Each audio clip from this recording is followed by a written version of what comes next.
Првиот кој што би требало веќе да го имам на телефон е господин Стојанче Ангелов. Господин Ангелов, добро утро. Добро утро.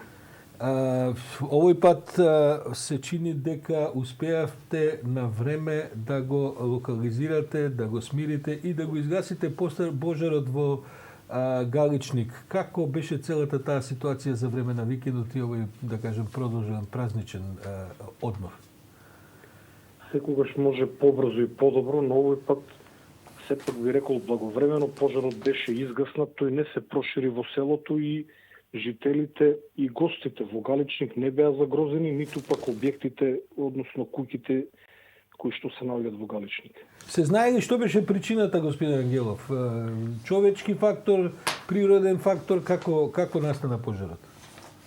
Се уште не се знае, во текот на вчерашниот ден од страна на МВР се вршеше увид, но и јас лично заедно со претседателот на местната заедница Галичник излеговме на терен, го разгледавме местото, постои една можност дека причина се електрична причина, односно жиците од далноводите кои што минуваат низ високата борова шума.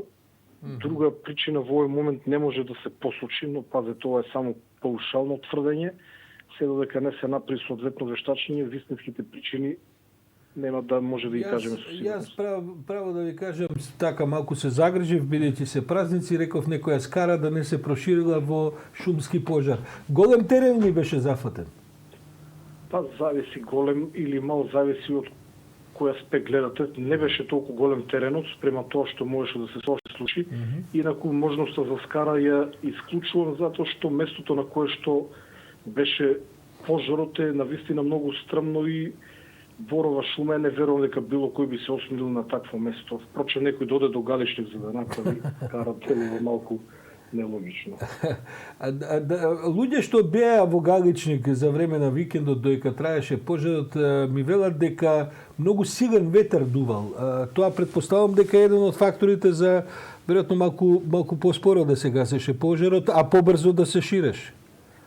И да создаде малку поголема паника, затоа што чадот од пожарот во првата фаза одел према селото, што предизвикало силна вознемиреност кај луѓето кои што се затекнале овде, но ќе повторам, ветерот бил малку посилен од она под кое што ние подразбираме силен ветер, навистина и дури за Галичник ретко кога дувал толку силен ветер во овој период од годината.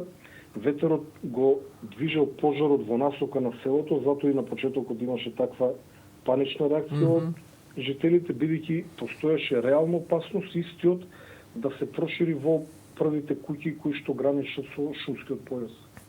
Овој пат изгледа дека имавме навремено полетување на хеликоптер. Хеликоптер на АРМА учествувал во гасењето на пожарот?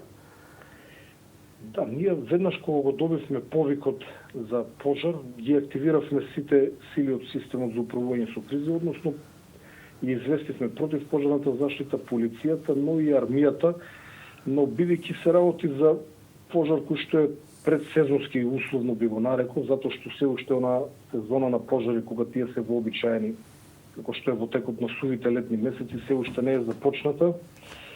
Се работеше за ден, недела, Великден, но армијата имаше нормално дежурна екипа на која што требаше време да ги подготви леталата, да ги намести оние ведра за гаснење, бидејќи се работи за борбени хеликоптери, чија што основна намена не е гаснење на пожар.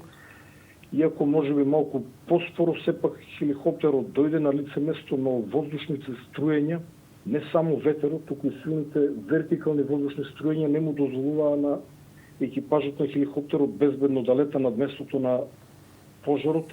Се разбира дека на прво место ние безбедноста на луѓето и затоа и хеликоптерот не учествуваше во гаснењето, но една цистерна од Гостивар и две, се уште не ги баратам добро овие поими од делот на пожарникарството, две би рекол джипови цистерни, значи помали возила кои што соберат помала количина на вода, но кои што можат да дојдат на потешко пристапни терени, бидејќи сведоци бевме на интернет на шегите кои што се правеа на сметка на една стара цистерна, но навистина таму патот е стрмен, па и нова цистерна тешко би се снашла, затоа што се товарени.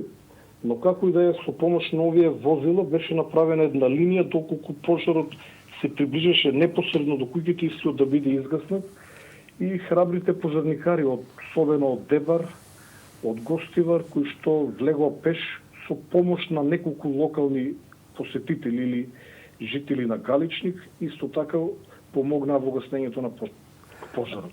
Господин Ангелов, некој спомна зашто хеликоптер, зашто не оние авиони што ги имаме за гасење пожар, па потоа некој од овие што се поголеми експерти од мене ми рече дека авионите всушност не се подготвени, бидејќи чекаат некакви ремонти, чекаат некакви редовни сервиси, зашто нема распишано тендери, а кога се распишани, не знам, предходниот пропаднал, елисите не знам што, не знам како. Каква е состојбата со тие, колку ги имаме? 2-3 авиони за гасење пожари, тие се ли во состојба во моментот да летат? Не се во функција, како што и рековте вие, не од технички причини, туку од вакви формални причини, но сепак не смеат авионите да летат, но вистинската адреса за ова прашање е Дирекцијата за заштита и спасување.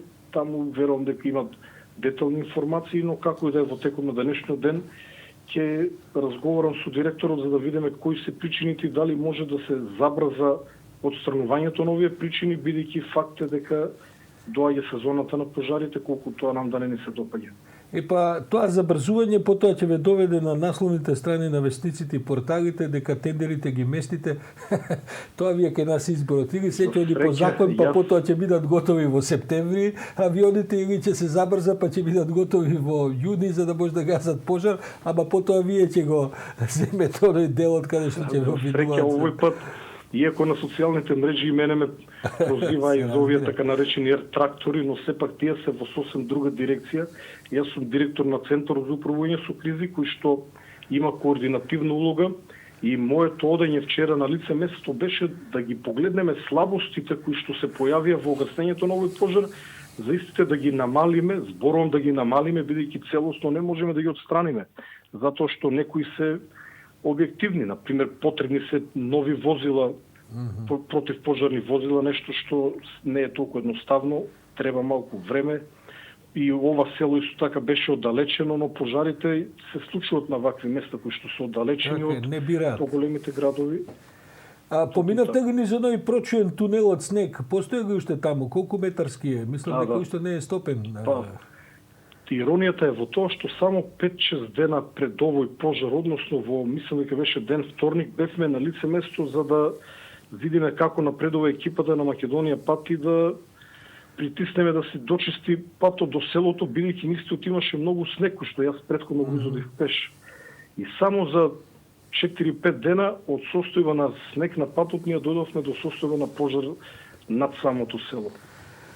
Па тоа е, господин Ангелов, кога навреме се реагира. Потоа резултатите доаѓаат самите и тоа во овој случај во позитивен контекст. Ви благодарам за ова утринско брифирање.